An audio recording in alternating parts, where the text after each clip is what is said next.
fokus dari kitab Markus 1 sampai Markus pasal ke-8. Ini bagian tambahan kita akan pelajari ya. Kita akan melihat bagaimana kembali kita akan melihat jalur cerita dari Markus 1 sampai pasalnya ke-8.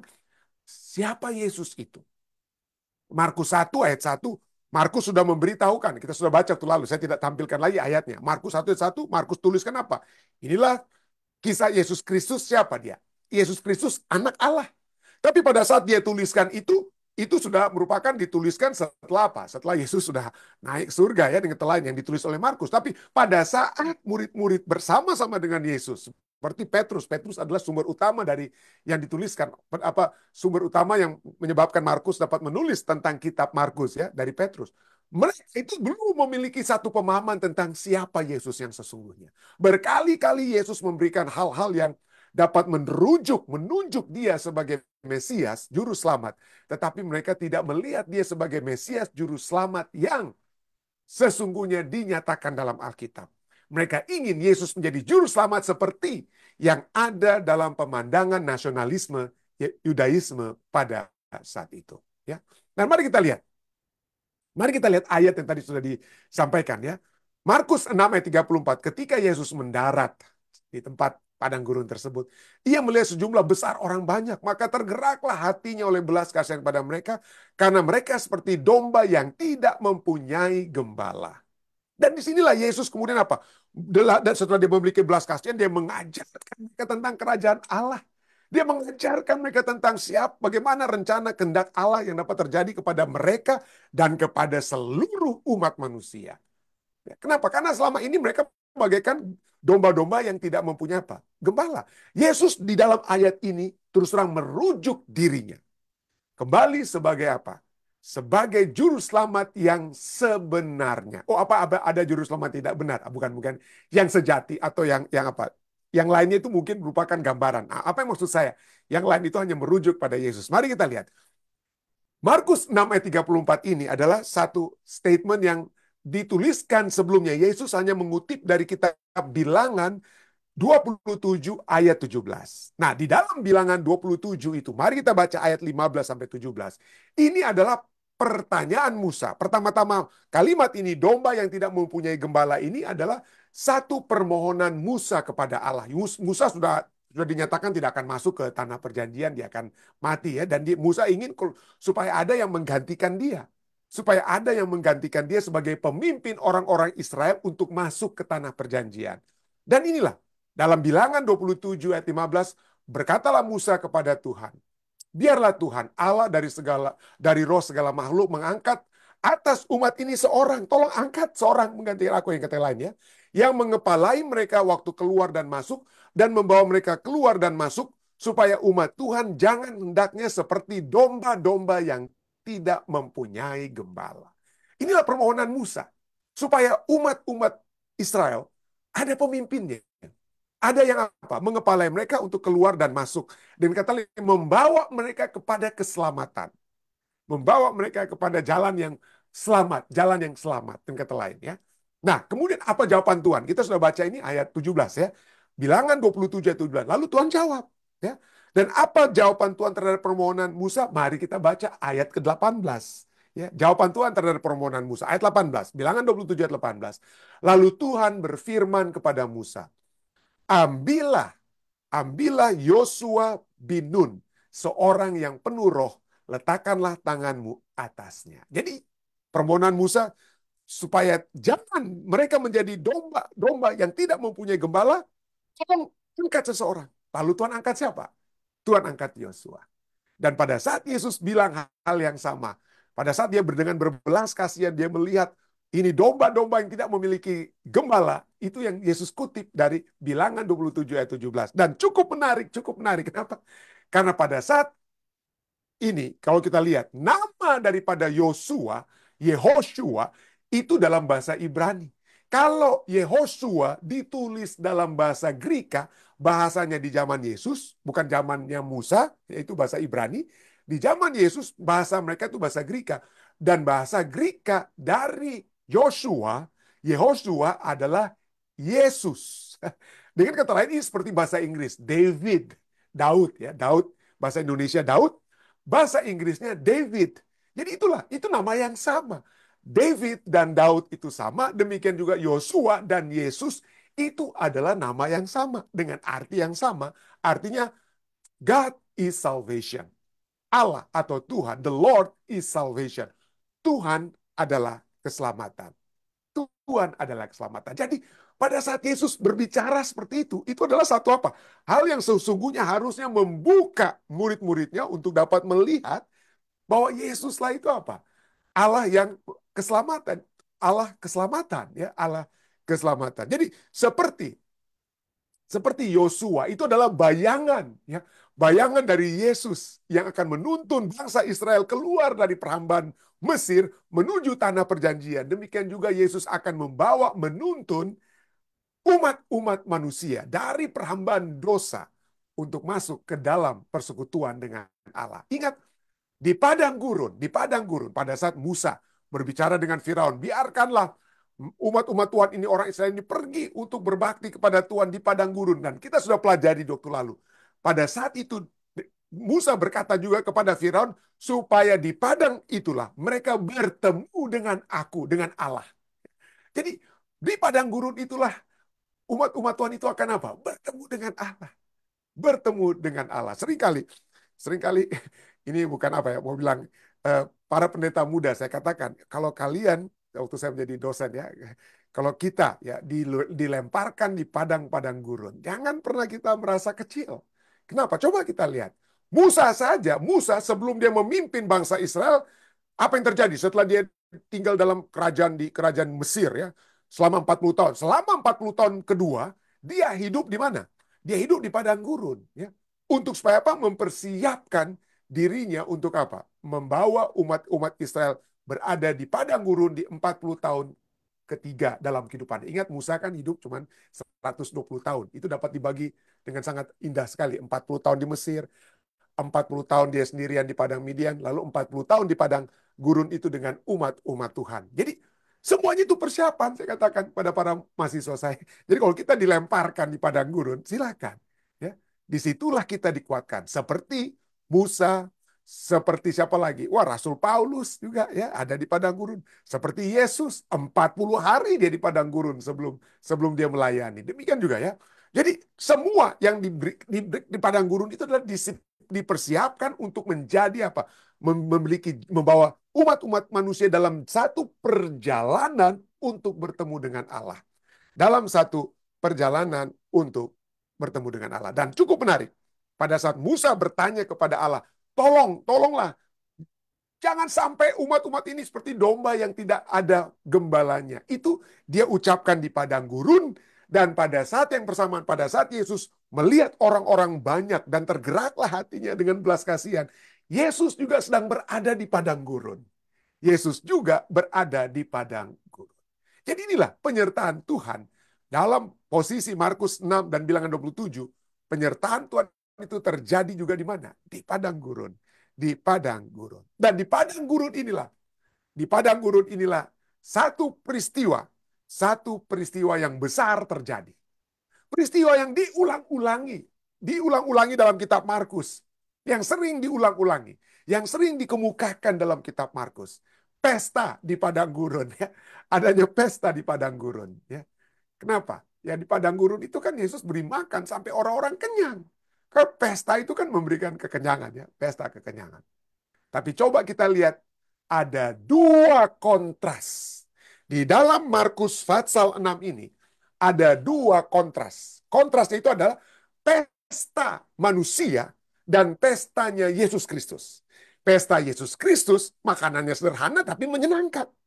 Tapi ada satu pesta di dalam kitab sama Markus pasal 6. Tetapi ujung-ujungnya tidak memberikan kepuasan, tapi memberikan kesedihan, kegentaran hati. Apa itu? Pestanya Herodes. Pesta Herodes. Markus 6 ayat 21 katakan, Herodes pada hari ulang tahunnya mengadakan perjamuan untuk pembesar-pembesarnya.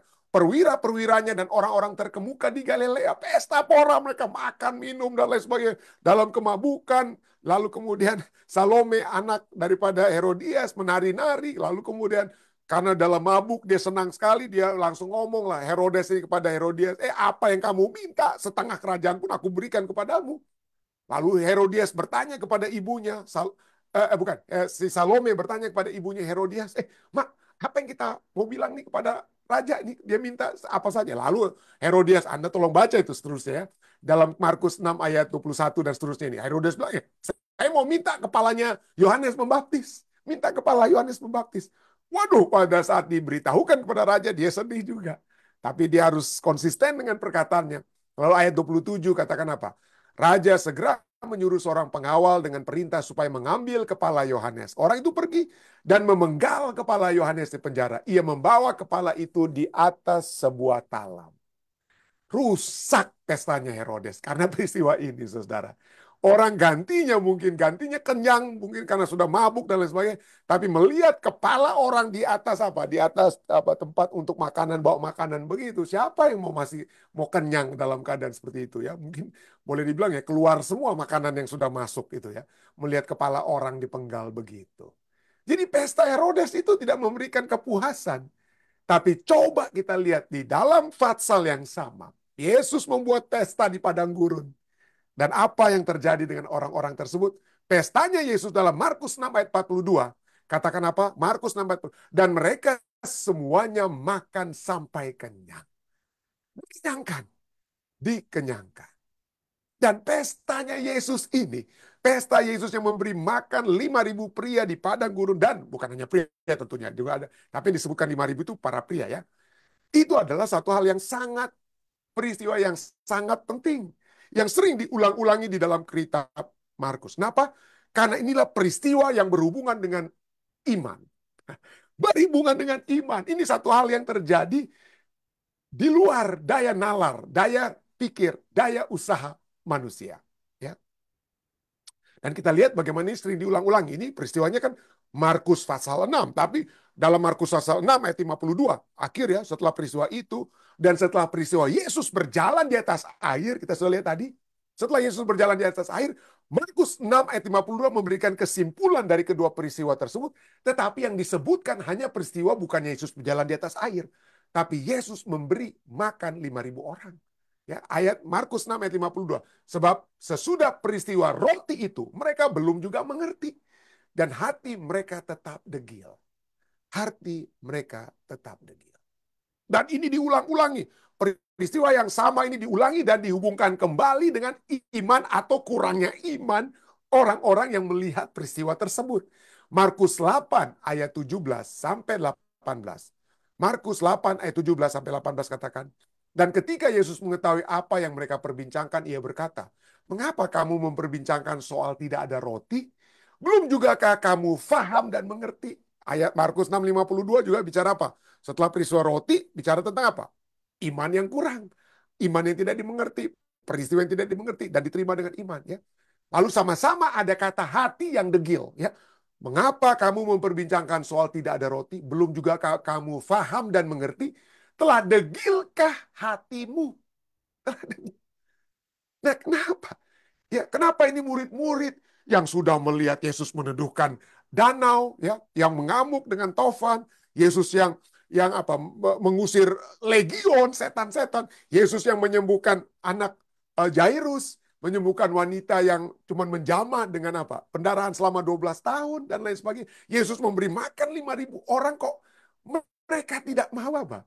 Masih belum paham, masih belum mengerti siapa Yesus. Ya, kenapa? Seringkali kita mengecilkan mereka ya. Murid-murid Yesus, orang Yahudi kita kecilkan. Tapi sesungguhnya mereka adalah manifestasi gambaran dari kehidupan kita masing-masing. Ya. Ayat 18 ini sangat penting. Ayat 18, Markus 8 ayat 18. Kamu mempunyai mata, tidakkah kamu melihat? Ini satu tema yang sudah pelajari waktu lalu. Diulang-ulangi.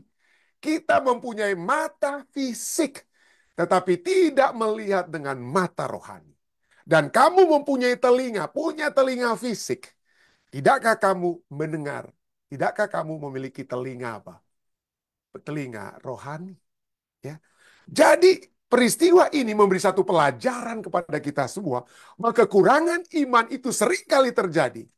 Karena apa? Kurang iman karena kita seringkali hanya melihat dari sudut pandang manusia. Mustahil ini terjadi, pendeta. Mustahil. Mustahil ini akan terjadi. Kadang kita, udah dokter-dokter sudah bilang begini, manusia sudah bilang begini, dan lain sebagainya. Kita hanya menggunakan telinga dan mata fisik. Gantinya menggunakan telinga dan mata rohani. Telinga rohani itu bagaimana? Firman Tuhan ya. Kita harus dengarkan Roma 10:17 ya. Mata rohani untuk melihat di balik kehidupan dunia saat ini, di balik keterbatasan kita, penyakit kita, masalah kita dalam dunia ini, ada yang Tuhan sudah siapkan. Ada yang Tuhan siapkan. Itulah sebabnya pada saat murid-murid Yesus itu misalnya kembali kepada peristiwa roti tersebut. Pada saat Yesus memberi makan di padang gurun. Inilah peristiwa yang paling panjang yang ditulis. Peristiwa makan di padang gurun itu Yesus memberi makan sisa makanan itu sedikit ayat-ayatnya. Yang inti, yang menjadi inti daripada pembahasan pemberian makan di padang gurun yang Anda dapat pelajari dalam kitab Markus maupun juga dalam kitab Matius adalah dialog antara Yesus dan murid-muridnya. Kenapa? Karena di dalam dialog antara Yesus dan murid-muridnya, kita bisa melihat apa yang menyebabkan manusia seperti mereka dan kita semua kekurangan iman dan apa yang dapat Yesus lakukan supaya kita memiliki iman. Supaya kita memiliki iman, bukan kurang iman. Coba kita lihat. Murid-murid Yesus dalam Markus 6. Ini saya mohon maaf, saya tidak sempat rubah ini. Bukan Markus 6 ayat 52, tapi Markus 6 ayat 35 dan 36. Markus 6 ayat 35 dan 36 katakan, pada waktu hari sudah mulai malam. Tadi kita sudah baca ya. Ayat 35. Hari sudah malam, datanglah murid-muridnya kepadanya dan berkata, tempat ini sunyi dan hari sudah mulai malam. Suruhlah mereka pergi supaya mereka dapat memberi makanan di desa-desa dan di kampung-kampung di sekitar ini. Mereka hanya melihat dari sudut mata manusia. Tempat yang sunyi, mulai gelap. Tempat itu sudah apa? Karena malam sudah mulai gelap. Mereka lupa bahwa di tengah-tengah ini ada sun of righteousness. Ada apa? Matahari kebenaran. Yesus itu bukan hanya anak Allah, tapi juga dikenal sebagai matahari kebenaran. Tidak ada gelap, kegelapan dalam diri Yesus. Yesus itulah terang. Tetapi mereka tidak bisa melihat dari kacamata rohani mereka untuk melihat terang. Mereka hanya bisa melihat dari secara fisik tidak adanya matahari yang ada tenggelam, ya, gelaplah tempat tersebut. Tetapi mereka tidak bisa melihat matahari rohani, yaitu kehadiran Yesus Kristus di tengah-tengah mereka. Jadi mereka tidak melihat dengan mata rohani, saudara. Mereka hanya melihat dengan mata fisik mereka bahwa tempat itu sunyi dan tempat itu sudah mulai malam. Lalu apa lagi? Mereka kemudian berbicara tentang apa? Suruhlah mereka pergi supaya mereka dapat membeli makanan di desa-desa dan di kampung-kampung di sekitar ini. Ingat, murid-murid ini sudah melihat mujizat Yesus sebelumnya. Pada saat Yesus berada di perkawinan di Kana, itulah mujizat Yesus yang pertama sebelum mujizat-mujizat lainnya. Itu ditulis dalam Yohanes pasal 2, tapi itu adalah satu peristiwa yang berurutan yang murid-murid juga sudah tahu. Yesus dapat mengadakan sesuatu dari yang tidak ada atau dari air ya. Air diadakan menjadi apa? Menjadi anggur. Ya, menjadi anggur. Mereka sudah lihat, tetapi pada saat itu mereka melihat bahwa tidak ada di tangan mereka. Tidak ada di tangan mereka sesuatu yang dapat digunakan untuk dimakan. Untuk dimakan. Jadi mereka juga kembali tidak melihat keberadaan Yesus sebagai roti hidup. Kalau melihat kegelapan, mereka tidak melihat Yesus sebagai apa? The Son of Righteousness. Ya, matahari kebenaran itu adalah Yesus Kristus. Mereka tidak melihat. Dan sekarang mereka tidak melihat Yesus sebagai roti hidup. Mereka tidak lihat. Mereka hanya melihat dari sudut pandang mata fisik mereka. Mata manusia. Mereka itu sama dengan Musa juga. Manusia, siapa saja. Musa itu nabi terbesar. Tapi Musa sendiri, pada saat bangsa Israel mengeluh, apa yang Musa katakan dalam bilangan 11 ayat 13 dan 22. Dari manakah aku? Ini dia kuncinya ya.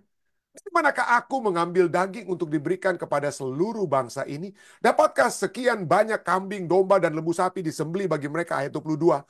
Disembelih bagi mereka sehingga mereka mendapat cukup? Atau dapatkah ditangkap segala ikan di laut bagi mereka sehingga mereka mendapat cukup? Gak bisa Tuhan. Musa berkata, aku tidak bisa. Ya. Kita selalu melihat ketidakbisaan kita. Kita selalu melihat hal-hal dari sudut pandang kita. Aku, saya. Bukan dari sudut pandang Allah. Dan disinilah pelajaran ini ya. Mengajak kita semua untuk bukan hanya melihat dari mata fisik dan mendengar dengan telinga fisik. Tapi telinga dan mata fisik harus digunakan bersama dengan telinga dan mata rohani. Dan berikutnya, bahwa kuasa ilahi dan penerimaan manusia untuk kuasa tersebut harus disatukan. Harus disatukan. Inilah kita lihat dari Markus 6. Kembali ke ayat-ayat tadi. Markus 6 ayat 37-38. Setelah murid-muridnya bilang, hari sudah mulai malam, suruh mereka pulang, nggak ada makanan di sini. Lalu jawabnya apa? Ini dia. Yesus jawab, bukan aku. Coba menarik sekali. Yesus ya, yang arti namanya itu apa? Tadi kita ingat, the Lord is salvation. Allah adalah keselamatan. Allah adalah penyelamat. Orang-orang yang kelaparan diselamatkan dengan makanan surgawi dengan kata lain ya. Tetapi jawabnya, Yesus apa? Kamu. Oh, kenapa Yesus bilang kamu ya? Kamu harus memberi mereka makan. Bukan Yesus katakan aku, tidak. Kamu harus memberi mereka makan.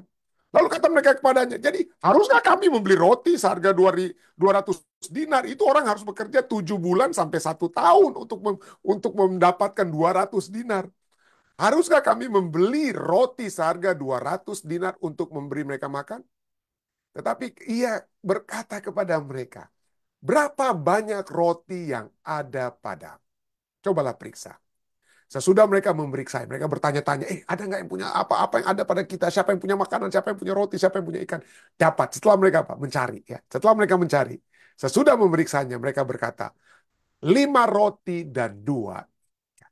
Waduh, banyak sekali pelajaran di sini, saudara ya. Apa yang ada pada?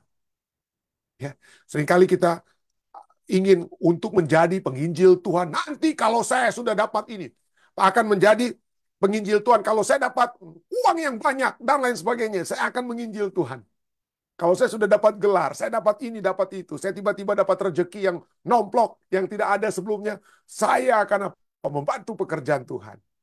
Hei, apa yang ada pada saat Musa bertemu dengan Allah, Allah ingin memberikan kuasa, menunjukkan kuasa Tuhan. Ya, dia bertanya kepada Musa, apa yang ada pada tangan? Musa bilang, tongkat Tuhan, tongkat. Lemparkan tongkat itu. Jadi tongkat itu apa? Ular. Jadi ular. Jadi Tuhan selalu bertanya bukan apa yang akan ada padamu. Enggak. Dia tanya, apa yang sekarang ada padamu? Kalau kita memiliki 1 talenta, gunakan 1 talenta itu. Jangan pikir-pikir, nanti kalau saya punya 3 talenta, 3 punya. Apa yang ada padamu? Kalau apa yang ada pada kita itu, itulah yang Tuhan akan gunakan. Dan memberikan kepuasan. Jadi kita harus dimuliakan apa? Yesus dapat turunkan, dia dapat minta doa, Yesus dapat minta doa, lalu roti-roti, ikan-ikan itu turun. Tetapi kalau manusia, kalau kita harus selalu dapat datang segala sesuatunya itu diturunkan dari dalam apa? Dari surga, dari dalam apa? Dari dalam kerajaan surga turun begitu, lempar kepada kita, dapat rotre dan lain sebagainya. Iman kita tidak bertumbuh, iman kita tidak bekerja, kita tidak bekerja sama, kita tidak bekerja sama dengan Allah. Jadi apa yang ada padamu? Dan kemudian mereka katakan 5 ketur roti, 2 ekor ikan. Dan setelah ia mengambil 5 roti, dia ambil. Ada 6 hal yang Yesus lakukan, 6 kata kerja. Dia mengambil, Yesus pemegang. Dia menengadah ke langit dan kemudian dia mengucap berkat. Ya, dia mengucap berkat, lalu kemudian dia memecah-mecahkan roti itu, membagi-bagikannya kepada murid-muridnya supaya dibagi-bagikan kepada orang-orang itu. Begitu juga kedua ikan itu dibagi-bagikannya kepada mereka semua. Dan mereka semua makan sampai kenyang. Saudara, pelajaran sini apa? Supaya iman kita itu bertumbuh. Supaya iman kita itu tetap kuat percaya. Maka kita juga harus terlibat dalam melaksanakan kuasa besar yang Yesus tunjukkan. Jangan hanya nonton, oh aduh, puji Tuhan ada pembicara-pembicara ini yang seakan-akan memiliki kuasa. Ya aduh, kita hanya ikut melihat saja. Tapi Yesus tidak mau kita hanya melihat, dia mau kita terlibat. Itulah sebabnya dia apa? Setelah dia menerima semuanya itu, dia mau murid-muridnya itu menjadi saluran berkat yang dia akan berikan kepada umat manusia. Saudara dan saya, kita semua bukan hanya dipanggil ya untuk bersaksi dan diberikan kuasa ya, tapi kita juga diminta untuk melakukan itu dia. Untuk memberikan, membagi-bagikan apa yang Tuhan sudah siapkan bagi umat-umat manusia. Berkat-berkat yang Tuhan sudah siapkan bagi umat manusia. Dan kita harus apa? Terlibat ya. Kita harus terlibat. Itulah sebabnya Yesus memberi makan di padang gurun ini menjadi satu peristiwa. Peristiwa roti namanya tadi ya. Yang sering diulang-ulangi. Agar supaya apa? Pertama, kita melihat kebesaran Tuhan kita. Dan berikutnya, kita dapat bekerja sama dalam menjalankan pekerjaan Tuhan yang akan membawakan kepada semua umat manusia, khususnya orang-orang saat itu, kenyang, ya, memiliki kekenyangan, lebih kenyang daripada pesta-pesta Herodes, pesta-pesta manusia. Kenapa? Karena ini adalah berkat yang datangnya dari surga. Kiranya ini dapat menjadi bagian kita semua. Saya baik dalam nama Yesus.